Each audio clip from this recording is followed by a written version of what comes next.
आज हमारे आगरा में नियम पुनरीक्षण समिति की बैठक थी। ये समीक्षा बैठक होती है जो तारांकित नियम 105, 110, 111, 115, 215 की याचिकाएं लगती है।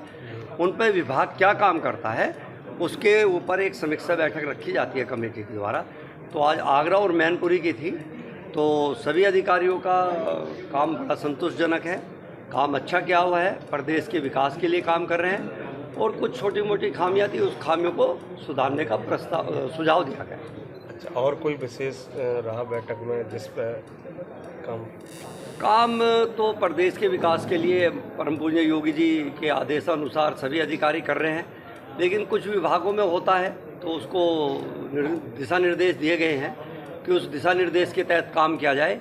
जैसे जल निगम को दिशा निर्देश दिया गया है कि जो गाँवों में सड़कें तोड़ दी गई है उनके भराव के लिए, उनके बनाने के लिए, उनके रिपेयर के लिए अच्छी तरीके से काम किया जाए। बिजली विभाग के अधिकारियों को कहा गया है कि कोई भी जिस पे बकाया हो, अधिक से अधिक बकाया हो, उसके कनेक्शन तुरंत काट दिए जाए। जैसे शिक्षा विभाग के अंदर है, जो जर्जर भवनों के लिए पैसा आया उनका टेंडर करा के उनके भवनों का निर्माण कराया जाए। यही इस तरीके की सभी विभाग की समीक्षा बैठक। गंगा जल प्रोजेक्ट योजना काफ़ी लंबे से चल रही है, देहात में इसका व्यक्तिकरण हो रहा है, लेकिन 400 करोड़ रुपए आवंटन भी हुआ है, लेकिन अभी तक कार्य प्रगति पर नहीं। उस गंगा जल की योजना का निष्पादन थोड़ा जल्दी हो जाएगा क्योंकि एक अविलंब हुआ है और उसमें धीरे धीरे आगे बढ़ने का काम हो रहा है। और ये तो आपने देखा कि अभी महाराणा प्रताप जी के शिवाजी पार्क के बनाने के लिए आदरणीय फडणवीस ने भी घोषणा कर दी अच्छी तरीके से कल। तो बहुत सारी चीज़ें हैं जो देश और प्रदेश में और ज़िले में विकास की गति को आगे बढ़ा रही है। क्या कहना चाहेंगे? औरंगजेब की उस पर कब्र को लेकर राजनीति हो रही है और इस दौरान यहाँ फडणवीस ने घोषणा कर दी है कि यहाँ बनेगा स्मारक।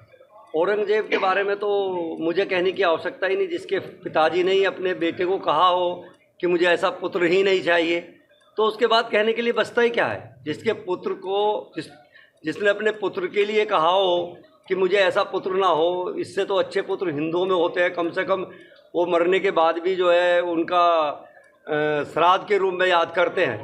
तो उसके बारे में ज़्यादा कहने की अब आवश्यकता बची नहीं है। पूरे हिंदू धर्म को पता है, पूरे देश को पता है कि जिस कुरीतियों के साथ, जिस आकांक्षाओं के साथ उसने इस देश के हिंदुओं के साथ गलत काम किया था, तो आज वो परिस्थितियाँ पूरा देश बदल चुका है। वो कुरीतियों को, दुष्टाचारियों को ना तो याद करना चाहता है और ना उनके बारे में सुनना चाहता है, ना उनके बारे में किसी तरीके का वो करना चाहता है कि जिससे कि उनका यश और अपयश बढ़े उनका। ठीक।